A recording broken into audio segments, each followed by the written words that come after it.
En Radio Portales de Valparaíso presentamos Revelando.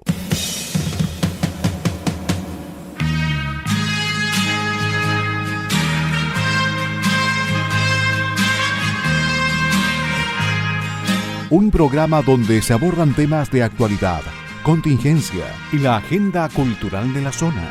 Entrevistas del ámbito nacional e internacional. Revelando es presentado y auspiciado por Asofar AG, Asociación de Oficiales de la Armada de Chile en Retiro, Asociación Gremial. Con ustedes, Revelando en Radio Portales de Valparaíso.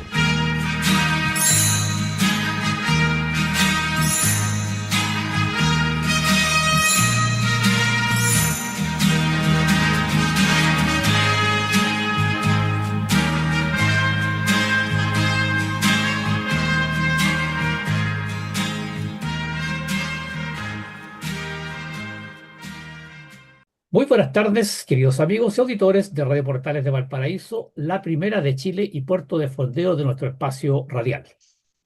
Hoy, viernes 19 de diciembre de 2025, estamos dando inicio a un nuevo programa de Revelando que nos acompaña de lunes a viernes de 6 a 7 de la tarde. Y hoy, como todos los viernes, junto a ustedes, Francisco Muñoz Pinto y Mario Mateluna Morales, conductores de Revelando del día de hoy. Agradecemos a Radio Portales de Valparaíso, que nos abre sus señales en el dial de FM 89.5, AM 840 y también a través de su señal online en la página web www.portalesfm.cl. Por supuesto, agradecemos a nuestro auspiciador, a quien hace posible que Revelando esté en el aire todos los días junto a ustedes. Nos referimos a la Asociación de Oficiales de la Armada en Retiro, ASOFAR. Gracias una vez más a Radio Portales de Valparaíso y un especial agradecimiento a nuestro auspiciador Asofar. También, y como lo hacemos habitualmente al iniciar nuestro programa, saludamos y agradecemos a nuestro gran amigo y colaborador Enzo Alvarado, quien permite que este programa llegue hasta los estudios de Radio Portales de Valparaíso. Nuestro agradecimiento y saludo cariñoso a Enzo. Por supuesto, saludamos también y agradecemos a nuestros amigos radiocontroladores de Radio Portales de Valparaíso que colocan finalmente este programa en el aire.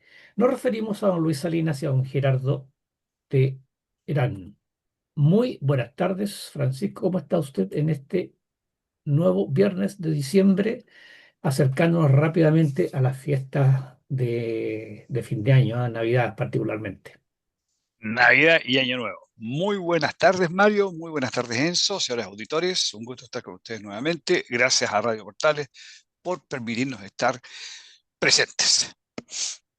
Así es. Ya, la caprichosa primavera, que de pronto hay sol, de repente hay calor, de repente no hay calor, pero bueno, aquí estamos. Se acerca el verano, Francisco, ¿ah? A Eh, paso Oye, pero agigantado. bien, caprichosa primavera, no maldita primavera, como decía la canción. Sí, sí, caprichoso, sí, sí, no, no maldita, porque está, claro, viene el verano. Yo comentaba con mi hijo el otro día, uno lo siente por los veraneantes que vienen a la zona, ¿no es cierto? Y quieren sol, playa. Pero para los que vivimos acá, ricos estos días, súper agradables. Y yo tengo un parámetro para darme cuenta de cómo van variando las temperaturas medias. En invierno dejo en la noche la mantequilla afuera del refrigerador, para Claro, que para el desayuno no esté como claro, malo. En el verano la tengo que dejar adentro del refrigerador. En esta época ya la tengo que dejar adentro del refrigerador, si no amanece derretida. claro. Ese es mi parámetro para darme cuenta de que la temperatura media va cambiando y va subiendo efectivamente. Es verdad. Ya, vamos entonces, tenemos estas cosas para conversar con nuestros auditores en el programa de hoy. Vamos entonces de inmediato con las efemérides nacionales y navales de la presente semana. Vamos. 14 de diciembre de 1775.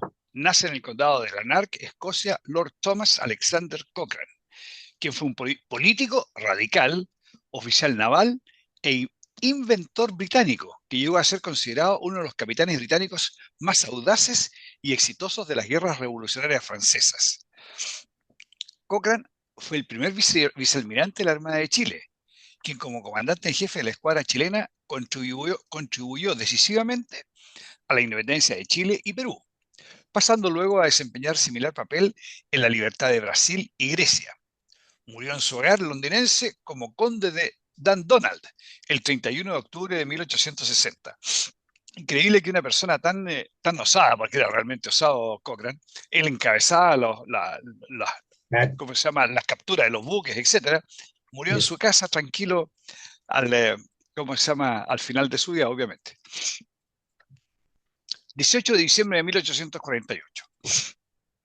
El gobernador de Magallanes, coronel de ejército don José de los Santos Mardones, su nombre se recuerda en unos muelles de Punta Arenas, funda la ciudad de Punta Arenas al trasladar la población que residía en el fuerte Bulnes, primer asentamiento chileno en el estrecho de Magallanes, situado 50 kilómetros al sur, al nuevo asentamiento. Para la ubicación de la ciudad se escogió el lugar que había sido bautizado como Sandy Point, Punta Arenas, por el marino británico John Byron, debido a la mejor condición de sus suelos. La ubicación geográfica de la ciudad la convierte en un punto estratégico, tanto en lo político como en lo histórico, turístico y económico. Actualmente Punta Arenas es la capital de la región de Magallanes y Antártica de Chile. En realidad, Mario, en Punta Arenas uno va a Fuerte Bulnes y a mí por lo menos me da la sensación de que Fuerte Bulnes es más abrigado que Punta Arenas. Punta Arenas, Sandy Point, ahí está súper abierto. Cierto, Pero perdón. tendría razón Byron y así de haber sido la cosa. Debe ser mejor esa ubicación que el Fuerte Bulnes. 19 de diciembre de 1858. De las 13 sedes terrestres y flotantes que han cobijado a la Escuela Naval desde su creación en el año 1818, en esta fecha se inaugura con el nombre de Escuela Naval del Estado el establecimiento en tierra ubicado en la calle González de Ontaneda del barrio Almendral. La escuela fue dirigida por el capitán francés Jean-Jules Feuillet y el primer curso que recibió constó de 26 alumnos que luego sería conocido como el Curso de los Héroes, porque a él pertenecieron nombres como Arturo Prat, Carlos Condel, Luis Uribe, Juan José Latorre, Jorge Montt y otros. 15 de diciembre de 1890. El presidente don José Manuel Balmaceda Fernández preside en Talcahuano la ceremonia de colocación de la primera piedra de las obras de construcción del dique seco número 1. Su construcción fue una necesidad imperiosa planteada por la Armada luego de la adquisición de los blindados Cochrane y Blanco, hecha durante la presidencia de don Federico Errázuriz Sañartu en 1873. Buques que tenían un desplazamiento de 3.500 toneladas, 3.560 toneladas, y para los cuales no había dique de carena en el país. No obstante lo anterior, su construcción resultó ser un gran acierto, por el uso que se le dio no solo para las reparaciones y carenas de buques de guerra, sino también para barcos mercantes. Este dique fue inaugurado el 20 de febrero de 1896 y continúa en servicio hasta el día de hoy. En realidad, el dique flotante número 1 presta muy buenos servicios. Yo creo que todo marino le ha tocado ahí en algún destructor, en alguna fragata, haber estado en el dique seco número 1, saliendo tempranito a ducharse a tierra, con frío en el invierno, con lluvia, etc. 18 de septiembre de 1896. A medianoche de ese día se enciende el faro Evangelistas, ubicado en el islote de Evangelistas, en la salida occidental del estrecho de Magallanes. La fecha fue escogida en celebración de la independencia nacional y también en honor al presidente Jorge Montt Álvarez, quien cumplía su mandato. La inauguración se realizó al día siguiente, el 19 de septiembre de 1896. La construcción de este faro estuvo a cargo del ingeniero escocés George Slide, quien al inspeccionar por primera vez el islote expresó: nunca me hubiera imaginado ver algo tan agreste, salvaje y desolado, como esas rocas oscuras emergiendo en medio de las embravecidas olas. Ver esos peñones borrascosos era realmente sobrecogedor. Con una tenue claridad en el horizonte se podía ver grandes olas rompiendo fuertemente. En la parte oeste de los islotes, una visión que difícilmente alguien puede imaginar. Las primeras naves en ver su señal lumínica fueron 2 días después de su inauguración, la nave Iberia de la Pacific Steam Navigation Company y el Menes de la compañía alemana de navegación Cosmo. En realidad, muy buena la descripción que hace Slide de los Peñones. Uno pasa por ahí y siempre hay mala mar. Yo creo que la única vez que hubo buen mar fue cuando salió Hernando de Magallanes por el estrecho para afuera y encontró tan calma la cuestión que le puso Océano Pacífico. Nunca más se dio lo del Océano Pacífico. 14 de diciembre de 1927. Se funda en Cerro de Playa Ancha, en terrenos del antiguo fuerte Ciudadela, muy cerca del Parque Colegio Barrios, el Hospital Naval Almirante Neff, cuyo nombre recuerda al vicealmirante Francisco Neff Jara, quien luchó incansablemente por el financiamiento de la construcción del Hospital Naval de Valparaíso y presidió el comité que se dedicó a este fin. En ese hospital, Mario, nacieron dos de mis hijos. Hasta antes de la existencia de este hospital, los integrantes de la Armada recibían atención en el llamado Pabellón de Marina del Hospital San Juan de Dios de Valparaíso, actual Hospital Carlos Van Buren. 15 de diciembre de 1928. Nace la especialidad en sanidad naval, rama que entre sus primeros jefes cuenta con el cirujano de origen mendocino Francisco Javier Villanueva, profesional que evalúa la condición de salud para aprobar el ingreso de los postulantes a la Escuela Naval en el año 1858.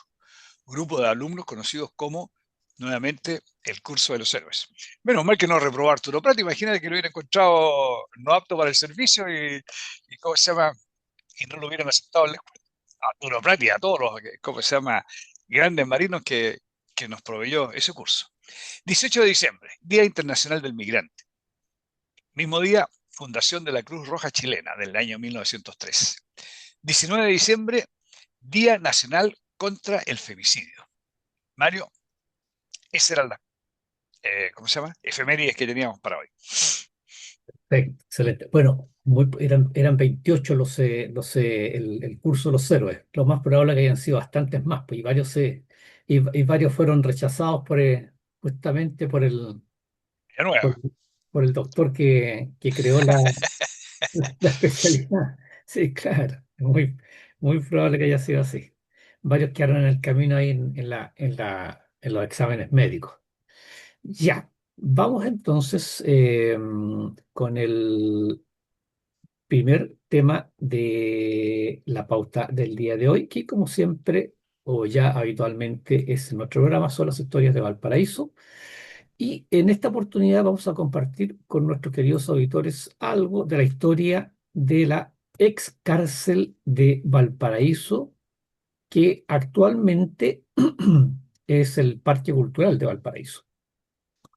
En realidad, el nombre que se le da hoy día, o por lo menos que le dio el Consejo de Monumentos Nacionales para otorgarle, después lo vamos a ver ahí el título de monumento histórico, es Casa de Pólvora y ex cárcel pública de Valparaíso, actual Parque Cultural de Valparaíso. Para esta crónica vamos a tomar como referencia básicamente el Consejo de Monumentos Nacionales y un interesante trabajo que se hizo ahí que lo tomamos del Consejo, de la página web del Consejo Latinoamericano de Ciencias Sociales. El ritmo de expansión urbana puede rastrearse en la toponimia que circunda actualmente el plan. Algunos de los nombres de los cerros develan lo que antes constituyó la periferia de la ciudad y su uso. En el caso del Cerro Cárcel, precisamente, la denominación alude a la cárcel pública emplazada en él durante los siglos XIX y XX, construida en torno a una vieja edificación propia del sistema defensivo colonial que data de la década de 1800, conocido como la Casa de Pólvora. En consecuencia, el actual Parque Cultural de Valparaíso, emplazado en el Cerro Cárcel, es un conjunto urbano histórico que reúne dos monumentos nacionales, la Casa de Pólvora y la ex cárcel pública. Vamos a hablar en primer lugar del el polvorín colonial o Casa de Pólvora. Entre 1807 y 1809, a fines de la época del Chile colonial, en la cumbre de en la loma de Elías, así se llama, la cumbre de la loma Elías, hoy Cerro Cárcel, se construyó un polvorín con el fin estratégico de proteger a las colonias americanas del Imperio Español de los ataques ingleses durante las llamadas guerras napoleónicas. La estructura fue diseñada por el capitán de ingenieros José Miguel María de Atero y González. Sus dimensiones son de 24,9 metros de largo, 6,5 metros de alto y 5,8 metros de ancho, y tenía una capacidad para almacenar 800 quintales, es decir, 80 toneladas de pólvora. Además, tiene un techo de dos aguas, una bóveda, un respiradero, un contrafuerte y un canal de ventilación. Comenzaba para abastecer a cuatro fuertes de la Villa Puerto, los cuales también servían para proteger a la ciudad de corsarios y piratas. A este polvorín se conoció con el nombre de Almacén de Pólvora de Quebrada Elías, aludiendo al nombre de la quebrada, que muchos años más tarde heredó una calle contigua al Parque Cultural. La fortificación por entonces estaba alejada de la ciudad, pero tenía un fácil acceso. Luego de polémicas debido a la calidad y costos de la edificación, José Miguel María de Atero logró hacer que se reforzara la estructura, lo que la volvió más costosa pero menos vulnerable a posibles bombardeos. El polvorín se continuó utilizando durante alrededor de un siglo como barraca militar para el almacenamiento de armas. Sin embargo, se dejó de utilizar definitivamente para su función inicial de polvorín hacia los años 1830. Bueno, y a partir de ahí entonces van a ser en poco tiempo la cárcel de Valparaíso, así se llama, cárcel de Valparaíso. Durante la primera mitad del siglo XIX, el tesoro del sistema penitenciario de Valparaíso se expresaba en la coexistencia de al menos tres lugares de prisión, todos en condiciones de suma precariedad. En estas circunstancias, la abandonada casa de Pólvora devino alrededor de 1843 en recinto carcelario transitorio para recluir a los condenados en espera de su verdadero castigo. El escarmiento físico o el trabajo forzoso en obras públicas como la construcción de edificios o enrieladuras, el abovedamiento de las quebradas y esteros y el aseo de las calles y acequias. Me llama la atención esto, Francisco. En esa época a los presos se les hacía trabajar por el bien de la ciudad. Y no era una Eh, mala idea. sí, por cierto, por cierto. Sí, se hace en algunos países. Se hace esto de aprovechar la mano de obra en beneficio de la comunidad, la mano de obra de la gente recluida en las cárceles.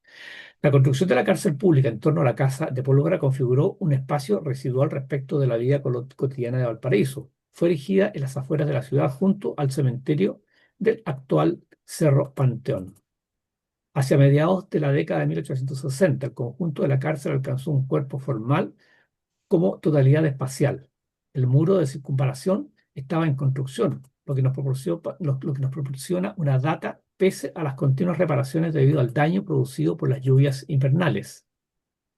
Y aquí estamos viendo con Francisco una foto de 1866 donde se ven las construcciones y ya se ve, ¿no es cierto?, el muro perimetral eh, mm, de, eh, de la cárcel, y por supuesto es una foto muy cercana a la construcción, pero se aprecia, ¿no es cierto?, un peladero absoluto en los cerros de Valparaíso, Francisco, ¿ah? Era lo único que había en ese sector, Sí. claramente. Oye, y muy pelado, muy pobre de vegetación, ¿ah? Además, además, sí, sí, muy típico secano costero, o sea, Sí, como de la cuarta región, ¿ah? sí, sí. Parece más de Serena que de Sí, Valparaíso. es Muy, muy, verdad. muy seco el lugar.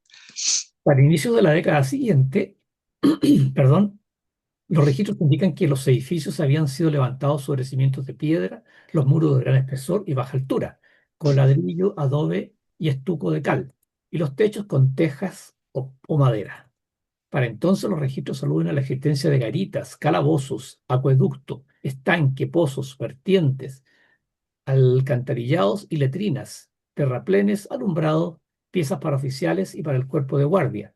También un taller de carpintería en la casa de Pólvora, donde se fabricaban los muebles para las escuelas públicas de la ciudad, y galpones de herrería que confeccionaron gran parte de las piezas que formaron el tabladillo de la Plaza de la Victoria. ¿Qué me dice?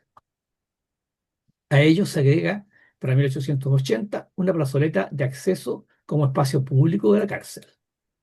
Con posterioridad al proceso de construcción, tuvieron lugar sucesivas remodelaciones. Las más importantes fueron las de 1888 y la forzada por el terremoto de 1906, cuya habilitación se prolongó hasta 1921 y que, junto a la remodelación de 1935, legaron la fisonomía del actual recinto, lo que vemos actualmente y lo que conocemos, ¿no es cierto?, básicamente como la cárcel o la ex cárcel de Valparaíso. Durante los siglos XIX y XX, la cárcel pública albergó una gran cantidad de delincuentes comunes. Entre estos logró especial renombre Émile Dubois, cuya ejecución en 1907 lo convirtió en el santo popular porteño que es hoy. Sin embargo, esta cárcel también fue el lugar de confinamiento de combatientes vencidos en las guerras civiles, de agitadores y de obreros y campesinos partícipes en movimientos reivindicativos, lo que denota la utilización gubernamental de este recinto como lugar de reclusión de la disidencia política y social. Y ahí estamos mirando con Francisco una foto ya de 1960, eh, donde se ve el pabellón principal, que es lo que queda, ¿no es cierto? Y es la construcción principal de la cárcel, y los patios ahí segregados por sectores, ¿m? El gran patio. Y vemos además una foto de 1999 de el estado o de la situación de la cárcel al momento de ser cerrada. Se convirtió en el principal recinto carcelario de la región Valparaíso y recurrentemente tuvo sobrepoblación penal. Bueno, como todas las cárceles, ¿no es cierto? Durante su construcción se decidió conservar el antiguo polvorín intacto, el cual logró resistir diversos terremotos. La ex cárcel pública constaba de los siguientes elementos: el pabellón de los prisioneros, un volumen mayor de 3 niveles de fachada simétrica y vanos abarrotados.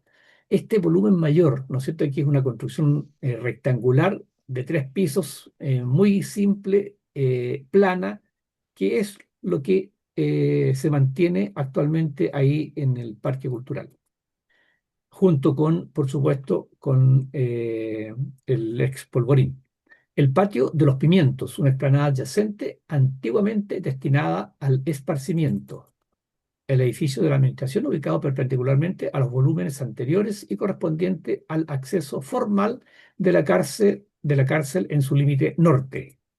La Plaza Cárcel, una planicie arbolada de forma orgánica y en simbiosis con la calle Aquiles Reed.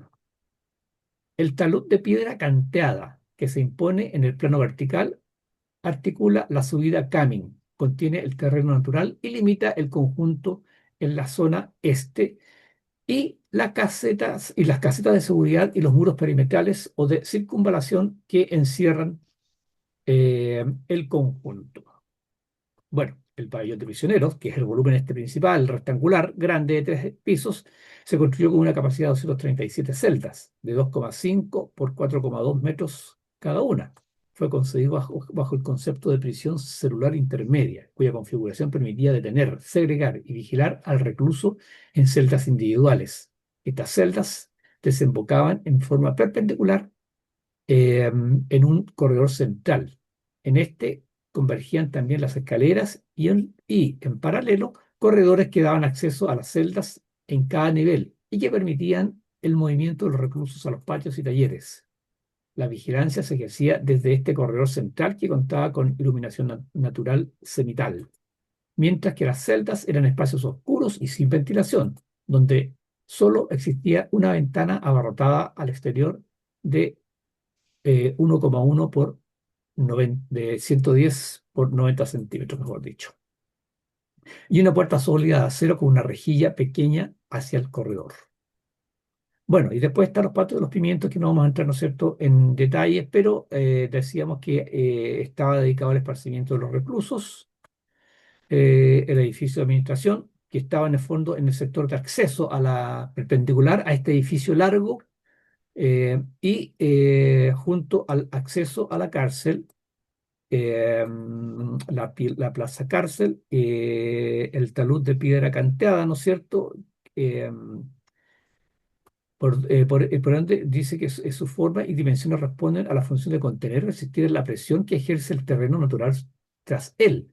Desde la calle Camin se observa como una gran muralla que reduce su altura al ascender y bordear el cerro. En la parte más alta del muro se apoya construye sobre él el muro perimetral con las casetas de seguridad, ¿no es cierto? Este es un murallón gigantesco que está ahí, que se ve cuando uno sube por la calle Cami. Y por último están las casetas de seguridad y muros perimetrales, ¿no es cierto? Que es lo lógico, dice, el conjunto parece datar de mediados de la década de 1860. Y es así porque lo vimos con Francisco en la foto de 1866, ya este muro perimetral. Fue reparado en varias ocasiones debido a los derrumbes esporádicos. Se trata de un muro de albañilería de ladrillo de 1 metro de espesor, levantado sobre el talud de piedra canteada y arraigado a la morfología del cerro. En su superficie y hacia la zona este del conjunto hay un pasillo en el que se posicionan las casetas de seguridad para la vigilancia de altura. Y vamos a avanzar. Bueno, y este ex cárcel es lo que ahora es el Parque Cultural de Valparaíso. El proyecto de construcción o de creación del Parque Cultural se comenzó a gestar, ¿no sé, durante el primer gobierno de la presidenta Michelle Bachelet en 2007. Eh, el proyecto finalmente fue adjudicado para ser construido como este parque en 2011. Y por último, por decreto número 14 del 12 de marzo de 2019, se declara monumento histórico la Casa de Pólvora la Casa de Pólvora y ex cárcel pública de Valparaíso, actual Parque Cultural Comuna de Valparaíso, declarado monumento histórico. Y esa es la crónica, queridos amigos, y Francisco. Mario, sé que estamos al borde, pero ¿tú Mm. sabes, está funcionando este parque cultural? ¿Se ha logrado sacar adelante? ¿Tiene provecho?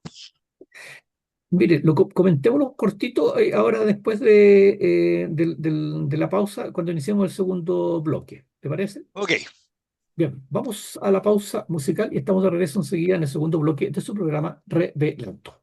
vamos. Muy bien, queridos amigos, estamos de regreso para iniciar el segundo bloque de su programa Revelando.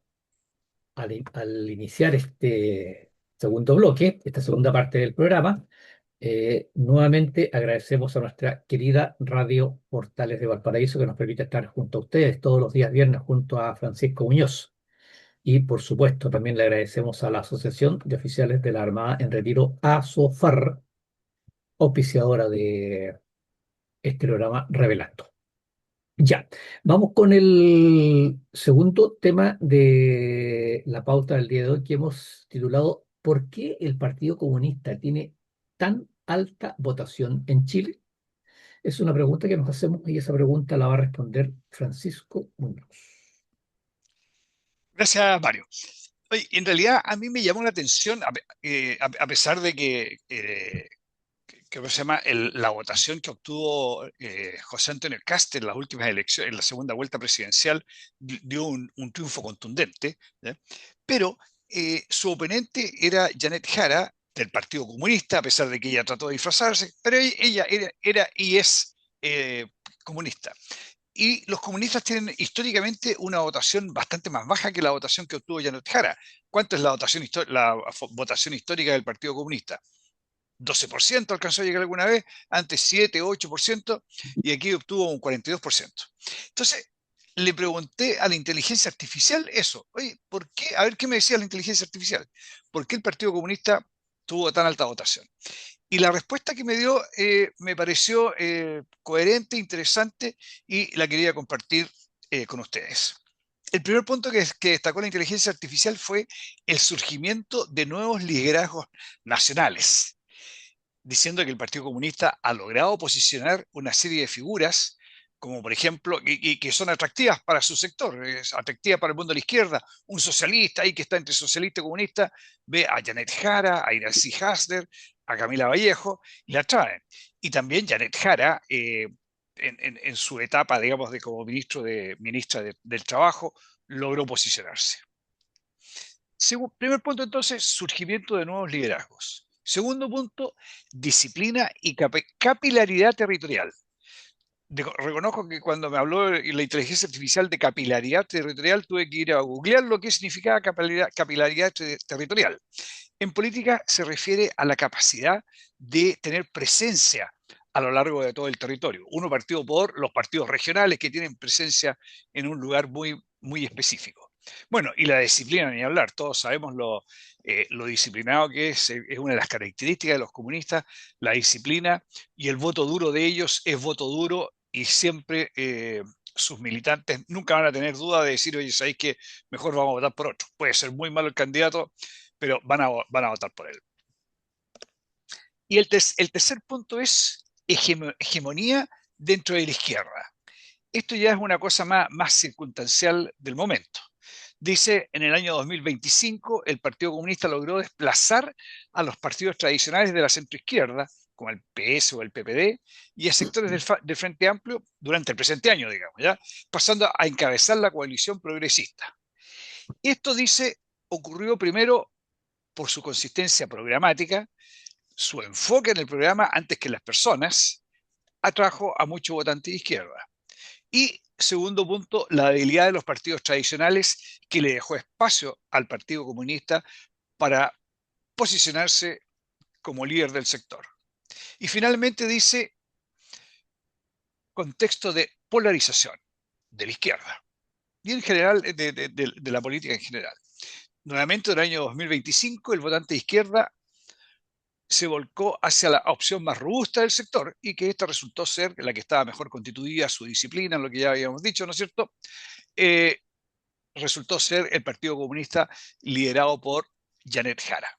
Ahora, yo le agregaría a esto que el Frente Amplio también tuvo una participación importante en esto de fortalecer el Partido Comunista, porque el Frente Amplio, ¿no es cierto?, ganó las presidenciales el año 2021 y para hacer eso desmanteló a la izquierda tradicional y fueron muy exitosos en hacerlo. Recordemos este dicho, no fueron 30 pesos, fueron 30 años, refiriéndose a que los 30 años que había gobernado la izquierda tradicional habían sido un desastre para el país. Eso entonces desmanteló a la izquierda tradicional, eso y digamos mucho más. Y por otro lado, las promesas del Frente Amplio, partiendo por esta promesa de que tenemos una escala de valores y principios que distan mucho de la generación que nos antecedió, famosa frase de George Jackson, digamos, que yo creo que le duele hasta el día de hoy, pero resultó que ¿cómo se llama? Resultaron los del Frente Amplio siendo los más corruptos. Entonces, el Frente Amplio que se había posicionado desapareció por autodestrucción, digamos. El resto de la izquierda estaba debilitada por la misma acción del Frente Amplio y creo yo también por la falta de capacidad de generar nuevos líderes. ¿Y quién quedó? Consistente, disciplinado, etcétera, el Partido Comunista, que lo llevó a sacar la votación que tuvo. Ahora, pensando en el futuro, ¿el Partido Comunista va a lograr mantener esta votación? Yo creo que es difícil. El Partido Comunista tiene un nicho, que es un nicho duro, pero en las circunstancias actuales logró proyectarse más allá del nicho que él tiene. También va a depender mucho de lo que haga el nuevo gobierno, qué es lo que logra hacer, cómo gobierne y cómo lo dejen gobernar, que es un factor muy importante. Mario, eso es lo que quería compartir, que me pareció interesante respecto a la visión de la inteligencia artificial, de por qué el Partido Comunista logró sacar la votación que sacó en las últimas elecciones. Y yo voy a dar mi opinión, ¿ah? O sea, yo creo que la inteligencia artificial da una respuesta bastante académica, diría yo, no sé, Claro, claro, bastante académica. Eh, pero por una parte, creo yo que cuando nosotros hablamos del 41%, no estamos hablando del Partido Comunista, ahí estamos hablando de un conglomerado. O sea, no es votación pura del Partido Comunista. Claro, la obtuvo la candidata que era del Partido Comunista, pero era la candidata de un conglomerado. Entonces, está clarísimo que ese 41% no es solamente el Partido Comunista. Estoy muy de acuerdo con la inteligencia artificial de que este posicionamiento del Partido Comunista es gracias a la debilidad en que se encuentran los partidos tradicionales y esa debilidad, yo me acuerdo mucho de los partidos de derecha, cómo tan inteligentemente, a partir de los 90 fueron eclipsados por esto de la derecha, los cómplices pasivos, ¿se acuerda?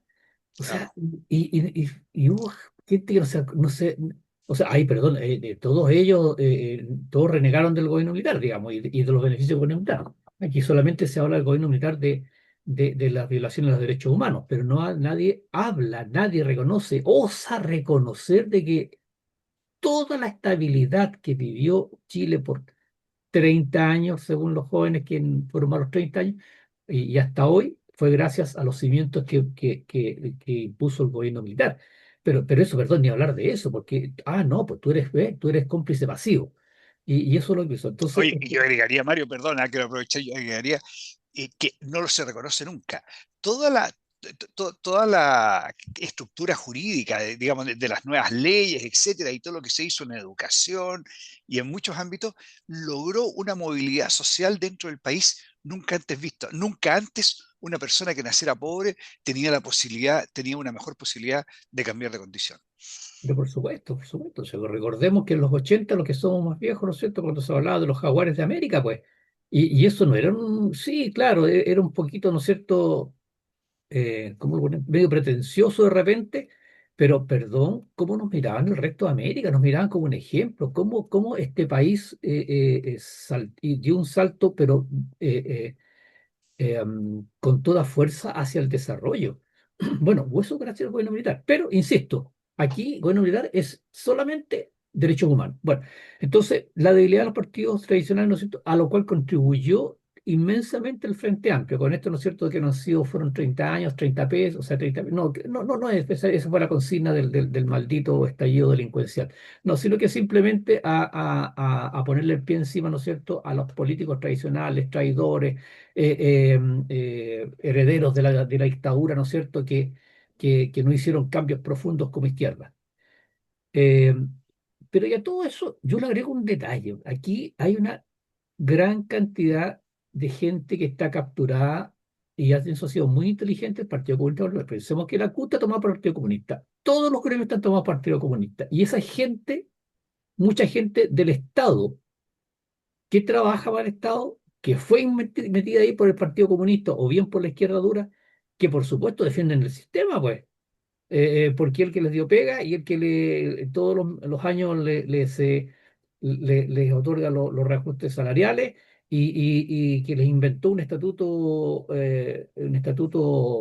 laboral que es casi imposible echarlos del sistema. Entonces, bueno, ahí hay una cantidad tremenda de gente que está capturada por la izquierda dura, ¿no es cierto?, porque han sido beneficiados directamente. Y a todo esto agregámosle gente que recibe muchos bonos y ayudas del Estado. Y por supuesto, nunca muerdas la mano de quien te da de comer. O sea, esa gente, por supuesto, que va a votar por la izquierda dura porque son los que crearon estos elementos de apoyo, de ayuda. Bueno, pero eh, eso, eso. Creo que eso yo le agregaría a la respuesta a la inteligencia Muy, muy artificial. bueno tu comentario, Mario. Me ¿Mm? parece súper, ¿cómo se llama? Atinente. Estuvo muy bueno. Ya pues, vamos entonces. Ahora, lo que sí, por último, no sé, Dios mío, yo creo que en esto, bueno, yo creo que en la medida que el país, fíjese que en la medida que el país se desarrolle, en el país que vuelva, a la medida que vuelva el trabajo, que vuelvan las inversiones, que volvamos a resurgir, eh, son sistemas antagónicos, po. El Partido Comunista es antagónico del desarrollo, del progreso. En la medida que haya progreso, disminuye o se aminora la presencia y la influencia del Partido Comunista. Así que yo tengo fe, por lo menos, que va a ir perdiendo su influencia en el futuro. Dios mediante. Ya. Vamos con el próximo tema que hemos denominado o hemos nombrado nueva trampa del gobierno. A ver, Dios mío. Hablando del comentario pues la gente que está capturada por el estadio, por el Estado. Bueno, se acaba, queridos amigos, ustedes escucharon que hace un par de días atrás se acaba de llegar a un acuerdo entre el gobierno y la CUTA, porque curiosamente no fue la NEF, la Asociación de Empleados Fiscales, sino que fue la CUT para ¿cómo se llama? Para el reajuste del sueldo del sector público. y se llegó a un acuerdo de un 3,4%. Bueno, a ver, ¿qué pasa? Que esto es una ley que tiene que presentar el Estado, que tiene que ser aprobada en el Congreso, la ley de reajuste. Pero esta ley trae amarrado varias trampitas, entre las cuales, por ejemplo, está el hecho de que no hay financiamiento en el presupuesto 2026 para este reajuste. No existe financiamiento. Todos los presupuestos, bueno, el financiamiento, el reajuste del sector público se conversa después de la aprobación del presupuesto. Pero en el presupuesto siempre se dejan reservas para esto, porque se sabe, por supuesto, que va a venir el reajuste. Bueno, en este caso, los señores del gobierno actual no provisionaron ni un solo peso para el reajuste del sector público. Primer problema para el próximo gobierno. Y hay varios otros detallitos más, trampitas, pero la mayor trampa, y esto es una cosa ya no es trampa, esto es sinvergüenzura, es que hay una indicación que es o el acuerdo número 14, el punto 14 del acuerdo establecido, ¿no es cierto?, entre el gobierno y la CUT, que establece restricciones para despedir funcionarios públicos, que dice, comillas, se incorporará una norma que dispone que la no renovación de contratos en las subsecretarías, servicios públicos dependientes de los ministerios o que se relacionen con el presidente de la República o a través de ellos, delegaciones presidenciales, universidades estatales y municipales, se realizará únicamente mediante acto administrativo fundado, con hechos y fundamentos de derecho sustentados en criterios objetivos y acreditables, sin que baste la mera referencia formal a necesidades del servicio sin respaldo fáctico y específico. O sea, queridos amigos, esta es una ley de amarre, y con esto estarían siendo amarrados alrededor de 380.000 funcionarios públicos, 380.000 funcionarios públicos, de los cuales se estima, porque en eso, que hay alrededor de 200.000 que han sido incorporados por el actual gobierno. Estos son gente, recordemos, Francisco, que la ley dice que después de 5 años, como contrato, con contratos honorarios, por ejemplo, recién pueden ser ingresados a la planta, o bien entran bajo las condiciones de la planta para efectos de despido. El actual gobierno quiso que se aprobara una ley que ese límite de 5 años se bajara a 2 años, cosa que toda la gente que contrataba a este gobierno pudiese quedar inamovible. Eso no se aceptó afortunadamente en el Congreso. Como eso no se aceptó, y para evitar de que echen a toda esta cantidad de operadores políticos que ingresó este gobierno al sector público, entonces le meten a la ley esta del presupuesto 2026 este amarre, porque con esto entonces en el fondo no podrían ser eliminados, o sea, no podrían ser, no se trata de echarlos, sino que no se les renueve los contratos por simple necesidad del servicio. ¿Qué le parece? Inconcebible, inaudito y, en mi opinión, una sinvergüenzura mayúscula. Mario, y aquí nuevamente aparece nuestra contralora, Dorothy Pérez, que fue la que tiró la primera piedra llamando la atención de que por qué tenían que ser 2 años cuando la legislación decía otra cosa. Gran valor nuestra contralora. Oye, nuevamente, pues, estos de una moral superior, ¿no es cierto?, que venían a gobernar con unos criterios morales y éticos superiores a las generaciones anteriores, vinieron a estrujar el Estado. Se Bien. llevaron, en el fondo, porque dicen se llevaron la plata, pero se llevaron nuestra plata, se llevaron los impuestos que nosotros pagamos. Y lo hicieron desde el primer día hasta el último día. Resultaron de una moral, ojalá que nunca más vamos a tener un gobierno con la moral que tienen estos señores. Coparon los servicios públicos de ineptos y que solo venían por el dinero fácil. Y ahora pretenden perpetuarse y quedarse ahí echado para atrás en su escritorio y seguir ganando un sueldo a costa de todos los chilenos. Así Eso es. es lo que hicieron desde el primer día y lo quieren seguir haciendo hasta el 11 de marzo. No, Francisco, y lo van a seguir haciendo hasta el 11 de marzo, pero lo que quieren es dejar Es quedarse, claro, quedarse más claro, allá del 11 de marzo. claro, más allá del 11 de Y como marzo. son ineptos, lo único que van a hacer va a ser ir a sentarse en un escritorio y ocupar un espacio. Si no Y, y a saben poner, hacer nada. y a poner problemas a las nuevas autoridades, pues, si estos son los que trancan la pelota, como hacía un buen chileno, ¿cierto? O aportillan, digamos, o aportillan las buenas intenciones y a los buenos La funcionarios. permisología. la permisología. No, y los buenos funcionarios, hay muy buenos funcionarios en el servicio público, pero esta es la gente que complica y que echa a perder el funcionamiento del aparato del Estado. Bueno, una serie de hermosura. Esperemos, ¿no es cierto?, que esto tiene que ser aprobado. Esperemos que el Congreso, Dios mío, aquí, claro, hay operadores políticos que colocan todos los partidos. Pero, por favor, esto sería ya una sinvergüenzura y sería una tontera del porte de infinitas dimensiones, ¿no es cierto? Si el Congreso aprobara, ¿no es cierto?, la ley con esta indicación. Lo que hay que hacer es eliminar esta ley. Los sinvergüenzas, los aprovechadores, los operadores políticos fuera del Estado. Ya, y vamos al último punto. Que hemos titulado Desfachatez sin límites. A propósito de sinvergüenzura, desfachatez sin límites.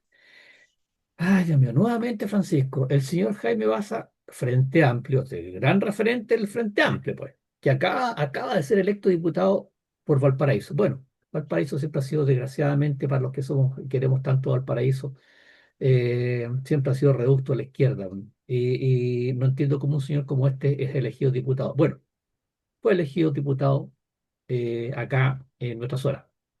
¿Qué dijo el señor Jaime Baza a T13, refiriéndose al 18 de octubre de 2019? Comillas, la violencia durante el estallido, desde octubre hasta el 8M, básicamente, de octubre a marzo, fue una violencia bien contenida. O sea, hubo violencia, pero contenida. Y continuó agregando, lo que quiero decir es que si durante 6 meses 2 millones de personas, como fueron el 25 de octubre, hubieran protestado con los niveles de violencia que la derecha endilga, asigna a las movilizaciones, no habría quedado nada en pie. Eso no fue lo que ocurrió. O sea, este señor Baza dice que el 18 de octubre hubo violencia contenida. Dios mío, eh, qué más se puede decir, pues, Francisco? ¿Qué más se puede decir? Ante los 11.156 delitos, esto fue denunciado, ¿sabes? Denunciado. No que existió, pues no sabemos cuánto más hubo, pero denunciado 11.156 delitos contra la propiedad y saqueos. 732 incendios, incluyendo las 7 estaciones de metro totalmente destruidas, 18 parcialmente en el suelo y las 93 estaciones con daños. Además de los casos de agresiones a policía y, o sea, todas estas cifras, ¿eso es violencia contenida, señor Baza? Dios mío, ¿ah? Y este señor va a estar en el Congreso, Francisco, este señor va a legislar por el bien de los chilenos. Yo creo que no va a ser por el bien de los chilenos, desgraciadamente. Oye, y Baza agrega, Mario, aquí está en la nota, hacia el final de la protesta, dice Baza, hacia la noche, hacia el final del día, empezaban enfrentamientos entre la primera línea, ¿cómo se llama? No entre todos los manifestantes, entre la primera línea y carabineros. Entonces este señor se desmarca, dice, no, lo de la primera es como lo de la primera línea eran unos extraterrestres que llegaron de otra Claro. parte, ¿ya? Pero esa primera línea no es parte de la sociedad chilena. Y se olvida el señor Baza de que el senador, el entonces senador Navarro, montó un homenaje a la primera línea en la sede del ex Congreso Nacional de Santiago.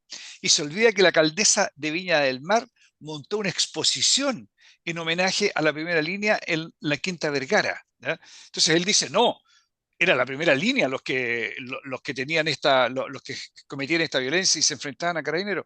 Pero si la primera línea era parte vital de las protestas. Y se olvida cómo se atropellaron los derechos humanos de todas las personas. Se olvida esto de que si baila pasa. Y las personas tenían que bajarse del automóvil y bailar para que los dejaran seguir adelante. Claro, eso no es violencia, a nadie, no sé si a alguien le habrán pegado, pero es una violencia emocional, pero tremendamente fuerte, por mencionar algunas cosas. No, este señor Baza o está bajo el contexto de mentir y mentir que algo va a quedar, o él vivía en otro planeta. No, Francisco, yo creo que esto es ideología pura. Esto es ideología pura. Este señor Baza, por supuesto que él estuvo absolutamente de acuerdo con todo el daño que se hizo en ese momento. Lo que pasa es que ahora quiere bajarle el perfil nomás y esta cuestión, no, esta cuestión no fue para tanto. Claro, por supuesto que él tiene razón. Si 2 millones de personas hubiesen salido a la calle, claro, pero los daños y todo, y todo el desastre que se produjo, no lo produjeron 2 millones de personas, pero el daño se produjo. Y eso fue producto de la gente que estaba en la calle. Bueno, triste, pues yo sinceramente me da pena ver a una persona como él que haya sido elegido diputado, porque este señor va a legislar por el bien de los chilenos, queridos amigos, va a legislar con la mentalidad de decir de que hubo violencia contenida. Dios mío, Dios nos pille confesados con gente como esta. Eso, Francisco, no sé, no tenemos Mario, mucho. ya estamos al final del programa. Yo aprovecho de despedirme. Señores auditores, muchas gracias por habernos acompañado. Esperamos vernos el próximo viernes. El próximo viernes es viernes 26. Debería el Sí, programa. sí, Ya. estamos Nos vemos el próximo viernes, Mario. después de Pascua y antes de Año Nuevo. Ya. Muy bien, pues queridos amigos, como siempre, les decimos al finalizar nuestro programa, les agradecemos de corazón su sintonía, les deseamos que tengan un muy buen fin de semana. Nos encontramos el próximo viernes, si Dios quiere. Continúen en la sintonía de nuestra querida Radio Portales de Valparaíso y que tengan una muy buena tarde-noche. En Radio Portales de Valparaíso hemos presentado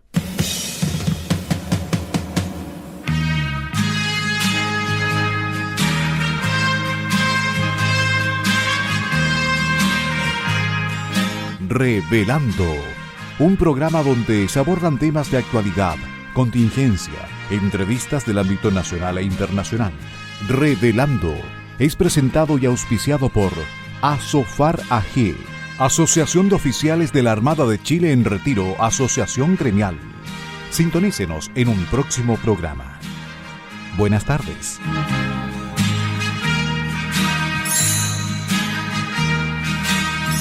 Las opiniones vertidas en este programa son de exclusiva responsabilidad de quienes las emiten y no representan necesariamente el pensamiento de Radio Portales de Valparaíso.